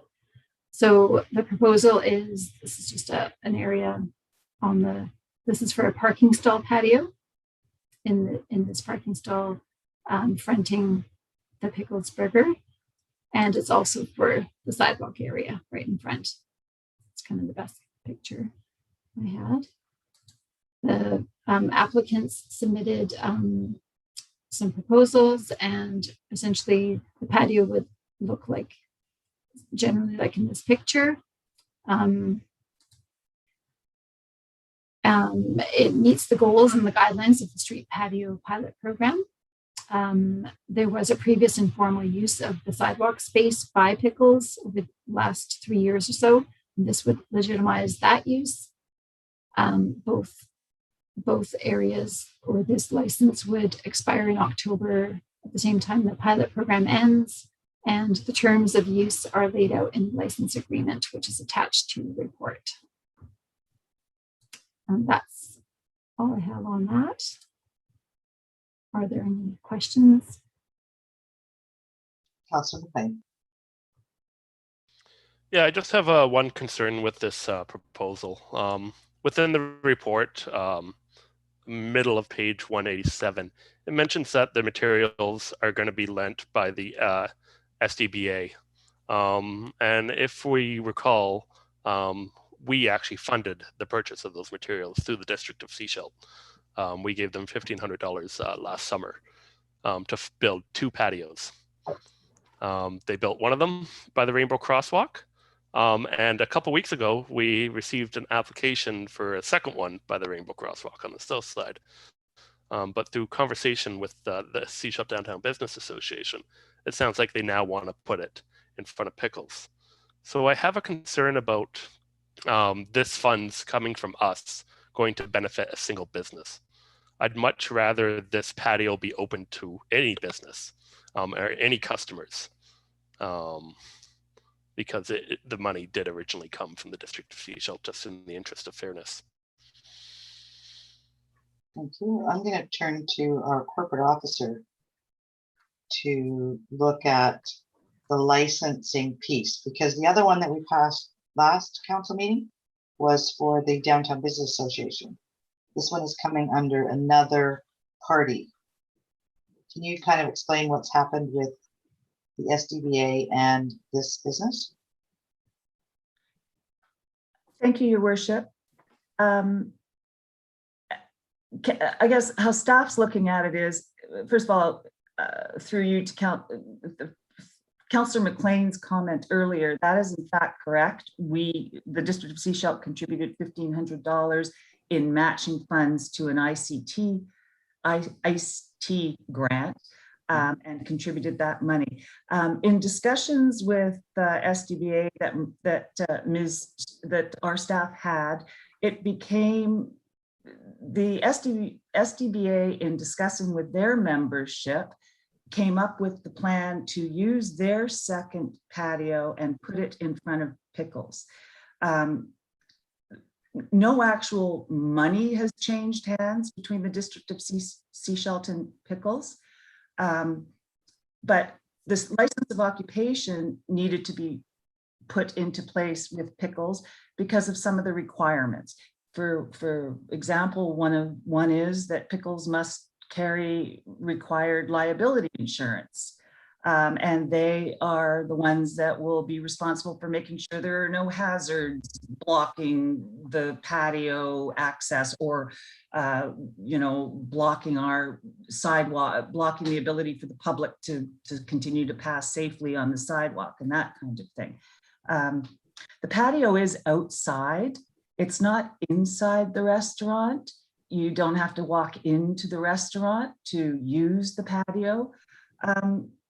And while I haven't had the in-depth discussions with Pickles that our staff have had, the fact is, I do not believe that it is going to be for the sole use of Pickles customers. It'll be open area and similar to the one that SDBA had in place last year. People can sit and rest at that, sit at that patio as well, whether they purchase food from Pickles or not. So therefore, our thoughts on it is that it is not a direct assistance to a business, which would not be allowed under the community charter. So we've proceeded with that in mind. Thank you. And at the end of the term, the SDBA will be taking the patio and storing it and potentially putting it somewhere else next year. That's correct. It still belongs to the SDBA. They have simply lent it, if you will, to that business to use during this license term. Thank you. Councillor Mclean. Okay. So I accept the legal argument from Ms. Frank. I think we're in the clear there. I'd like to see this not be restricted to just Pickles customers. So I don't know if there's a way we could do that informally or within the lease somewhere, just because this is essentially a public asset. It isn't directly, but just if we can do something to not restrict access to Pickle customers only. Ms. Stepovic, do you, yeah, go ahead. I could add that a license to occupy is not for exclusive use, and it would still be open to the public. And I could also add, I forgot the second part, sorry. Yes, Ms. Frank? Your worship, if that's going to work, I was hesitating there because I didn't have the actual discussions with Pickles, but if Pickles is agreeable to that, and if that is in fact what we have agreed to, then we can make a simple modification to the license of occupation that just adds wording that makes that clear. We can put it right in the license of occupation that the patio shall be, available for general public use. Words to that effect before we sign off on the license. Councillor Mclean, does that address your concerns? Yes, it does. Thank you. Anything else from council? All right, so there's a recommendation on page 186. Councillor Mclean, I'm going to have you make that recommendation and you can make your modification. Okay, so I will move recommendation 2 that a licensed occupy agreement be entered into with Pickles Burger Inc. to authorize the placement of a street patio on District of Sechelt right away on Cowie Street as delineated in the license agreement as presented. Further, that the mayor and corporate officer be authorized to sign the agreement. And I'll make a second recommendation that terms be added to the license that do not restrict access to customers only. Okay. Is there a seconder for the recommendation? Seconded? Ms. Frank, does that suit your purposes? Yes, it does. We will incorporate that language into the license before we send it for signing. Thank you. All those in favor? Thank you very much. Thank you, Ms. Stepovic. Moving on, item 10.5. This is discontinuation of the Sechelt Business Watch Program. Motion to receive the report. Moved and seconded. All in favor? Thank you. Ms. Rogers. I think the report speaks for itself. I'm here to answer any questions if you'd like. The program has run for about a year, and it is now out of funds and just about out of volunteers. So we would like to discontinue the program, at least for the summer months. And if we see a need for it again in the fall, council can discuss it at that time and allocate funds to it if we can find some. Thank you. Any questions or comments? I want to thank staff and those in the community that stepped up. I know we had members of the community who actually helped organize some of the volunteers. I actually ran into some volunteers recently where they said they really enjoyed getting out and doing the tours around the community, and really thanked us for what we were doing, and they allowing them to contribute. So thank you for that work. Councillor Toth. Thank you. I note at the bottom of page 196, it says that none of these reports have resulted in arrest or recovery of stolen goods. I'm just wondering, because this was sort of modeled after a program that Gibson started, and I'm just wondering if we have any idea on the efficacy, if you will, of their program. I don't have any information on the Gibson's program. I know it didn't run for as long as ours did, but I'm not aware of what came out of it. I know at one of the meetings that we had with some of the volunteers, that was a question that was asked, like, you know, how do we know that this has actually stopped anything? And Sergeant Don Newman at that point spoke up and said, that's the thing about a program like this. It's a business watch program. You never know what you've deterred because it didn't happen. So, right, it's hard to measure that. They did notice that when there were tips and things that came in that did help with solving other things, and particularly when there was the catalytic converters that were being cut off vehicles, they actually believe that some of the volunteer, you know, business watch people driving around and having eyes on the street actually reduced that, because there were sometimes there were some shady vehicles kind of hovering around other vehicles. So you never know, right? I'm glad to see that the program went ahead, and we will revisit it again in the fall. Thank you. Councillor Toth. I will move recommendation 2, that council approve discontinuation of the Sechelt Business Watch program. Is there a seconder for the recommendation? Seconded, all in favor? Thank you. Thank you, Ms. Rogers. Councillor Mclean.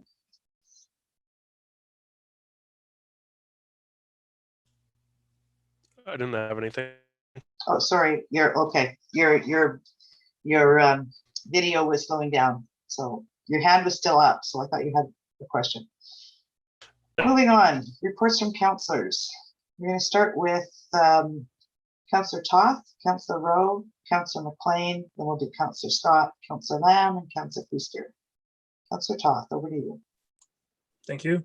I have nothing really to report other than I attended the Board of Variance meeting there. So I guess it was last week, might have been the week before, lost track already.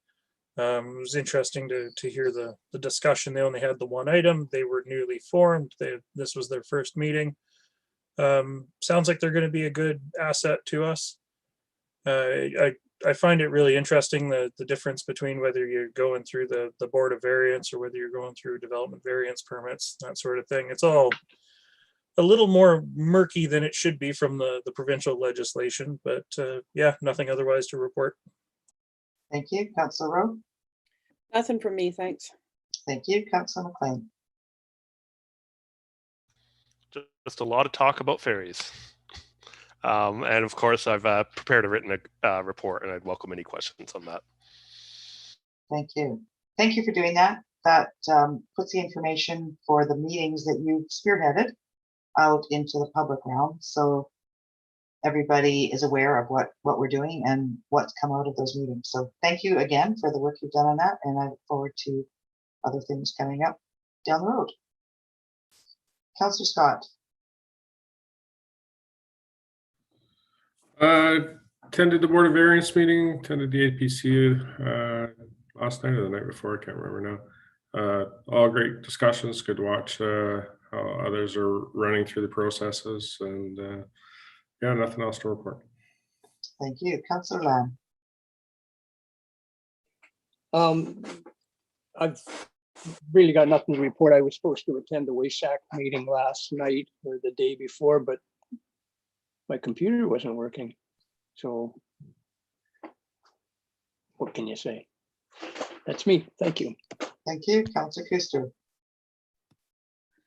I attended APC as well. It was actually a really good, positive discussion last night, so that was good. And also attended library board meeting where they nominated or made some committees, so which I am now a member, have my committee in the library board. They have they've elected their board, so Pat Harvey is chair, Rianne Pirpel is vice chair, and Beverly Shimazaki. Yeah, is treasurer. Yeah, treasurer. That's a hard last name. They also received a grant from the United Way for 5 tablets, covers data and support, which is a great benefit for the library, and another grant from the Sunshine Coast Foundation for $1,318 in honor of the Iris Lowe Foundation, who was a librarian before in the district.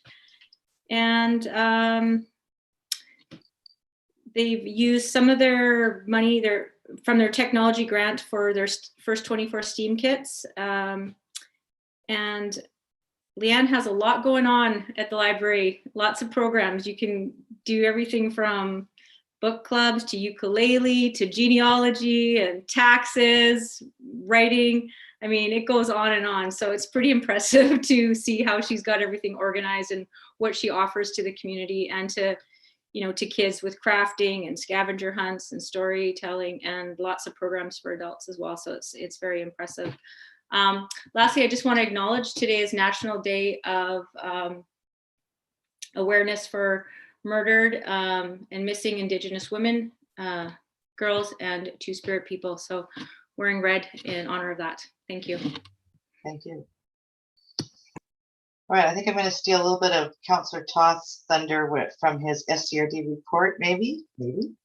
I attended the SCRD Let's Talk Water session that they put on, where if you didn't have an opportunity to go to that, and any in the people in the community who are looking at what we're doing with regards to water, there is a YouTube video. It's short. It's probably 15 minutes where Manager Rosenboom, Senior Manager Rosenboom from the Regional District did a presentation on the water projects. Very comprehensive, but short, easy to understand. It's on their webpage.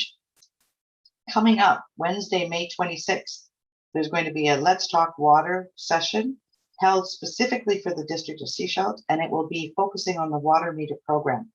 They're anticipating that on the 21st, the alternative approval process will be launched, and this water meter program will be interactive as well, presentation, and then open to the public to ask questions. So putting it out there, there will be advertisements in the papers, so point it out to people and have them show up for that. I attended 2 poverty reduction forums. I attended the one in Sechelt and the one for the rural areas. And the information is heartbreaking. The information about what some of the people on the Sunshine Coast are dealing with. They actually set up,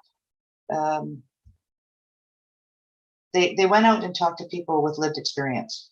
And that is helping to inform the report that they're putting together based on the grant funding that we were given, instigated by Councillor Rowe, and I know she's on that committee. Mid-June is when they anticipate that the report will be done, and there will be information coming back to us then. And they're hoping that that will lead to us applying for some grants through the province for moving some of the initiatives that are identified in the report forward. So watch for that to come. I attended the SCRD Long Service Awards. There are some employees of the regional district who've been there 30 years, some 25 years. So it was quite neat to see. And we got to put up with their HR director's dad jokes, he calls them. They're groaners, but it's a lot of fun. You always expect that he's going to come out with them. It's a lot of fun. I had my vaccination last week, Wednesday, I believe it was. It went really smooth. There were a couple of days where I was tired from it, but other than that, no side effects. So I want to commend Councillor Rowe and all of the people working in that. It went very smooth.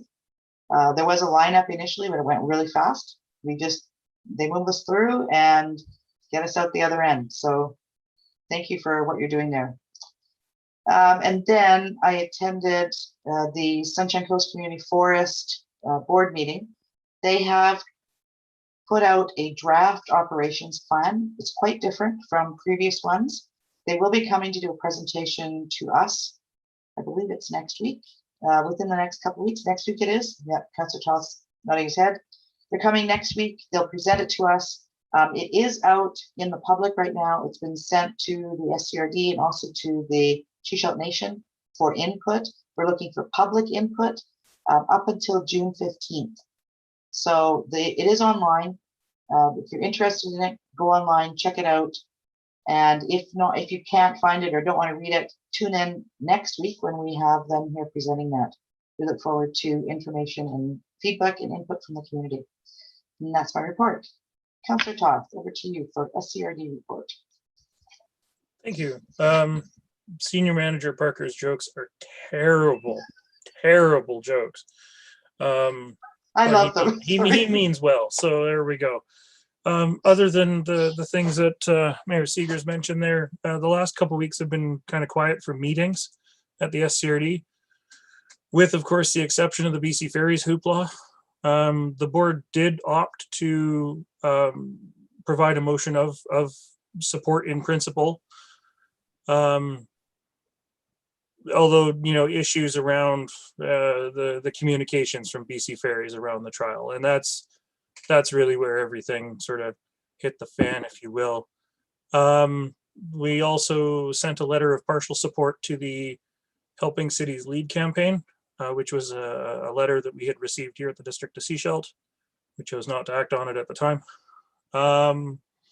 The Hospital District Board, as well as regular board, received draft auditors' reports. No major issues. Much like the one we received tonight. You know, fairly clean. So the board also passed a recommendation to direct funds from the online accommodation platform taxes towards a regional housing coordinator, which I know Councillor Mclean was messaging me there during the meeting. Oh, make sure this is mentioned. And this is good to hear and whatnot. So corporate services also had a fairly in-depth discussion around uses of gas tax funds and what sort of projects the rural areas should be looking at to start utilizing their funds. The program ends in 2024 or 2025, and it's been hinted that if the funds aren't largely spent, that the federal government may actually claw back some of the funding for other sources or what have you for other projects. That's really all I have to report. It was a little too short to put into a written report, so here we are. This is why it's verbal this week. Thank you. Thank you. I'm going to speak a little further to the gas tax funds. Previous councils actually were looking at using the gas tax funds to do bike paths and walking paths along the highways. And many regional districts were doing that. And what they found a few years back was that one of the conditions of the spending the funding, was that you had to actually own the land that you put the improvement on. Given they don't own the highways or the right-of-ways along the highways, that made all those projects stop. And so we are in the process right now at the regional district of signing an agreement with MOTI around what that would look like. But yes, they will be looking at what projects they will move forward and where they can use those funds in the next while, so that at least they're committed by the time the next round comes. The SCRD has millions of dollars in unspent gas tax funds because they've been waiting for that agreement to be signed, and it's one of those it's in the mail sort of things. You know, everybody's pointing which other way for who needs to sign it. So, all right, moving on. Item 12.1, release of items from closed meeting. I'd look for a motion to move the recommendation as presented. Moved and seconded, all in favor? Thank you. And then correspondence 12.2, motion to receive the correspondence. Moved and seconded, all in favor? Thank you. So 2 items on here marked for action, information and or action. Item number 2, this is with regards to the Surrey Police transition impacts. And there was a request in here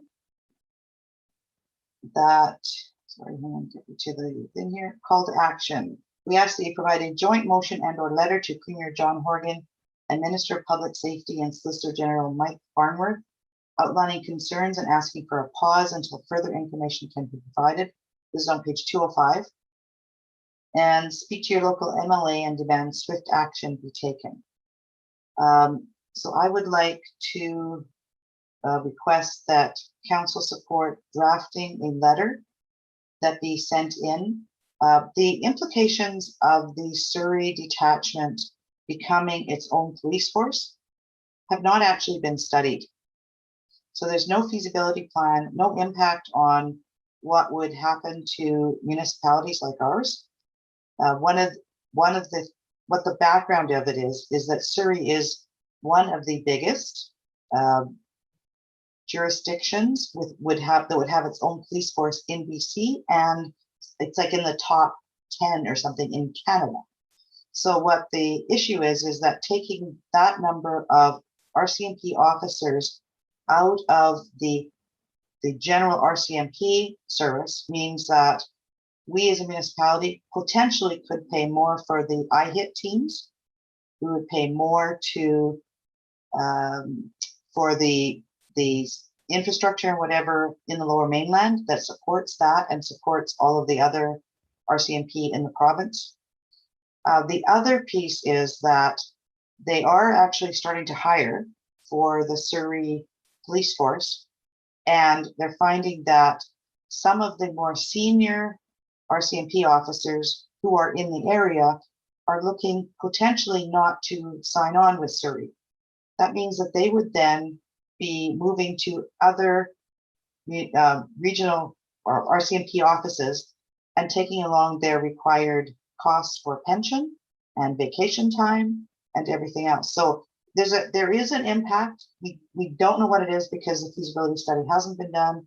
And what the letter is to say is that we're requesting that you do the work that needs to be done so that the others of us know what the impact is and that those are looked at prior to full implementation of this. So I would like to make a recommendation that we send a letter to Premier John Horgan and the Minister of Public Safety and Solicitor General Mike Farnworth outlining concerns and asking for the pause until further information can be provided. So someone like to second my recommendation? Seconded. Any questions or comments? Councillor Toth. Thank you. Yeah, I noticed on Civic Info that they're advertising for sergeants and commanders for the Surrey Police Force already. You're right, we don't know what the impact of this is going to be, but I don't know that we have the ability to force the issue. I think it's one of those things we can huff and puff until we're blue in the face, but they've already started down that path. They've already started hiring. I don't know that it's going to make any difference. The other thing that comes into play, though, is that there's an election next fall, and this was a council decision, and they think that if a new council comes in, this could potentially even be turned around. So they want to know what the implications are for everybody, including for Surrey themselves.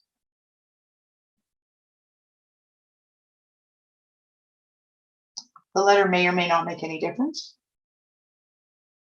I understand what you're saying. So we have a recommendation on the floor. All those in favor of sending a letter? All right. All those opposed? Would you like that recorded?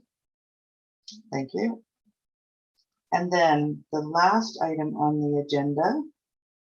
This is Stats Canada 2021 census support. I asked that this be put on here just so that people are aware actually that there is a census going to be happening and to be watching for their documents to come through. Is there anything you'd like to do with this? I have heard that people in the community are already getting their census forms. All right, moving on. Any staff emergency items? No, Your Worship. Thank you. I'd look for a motion to adjourn. Moved, seconded.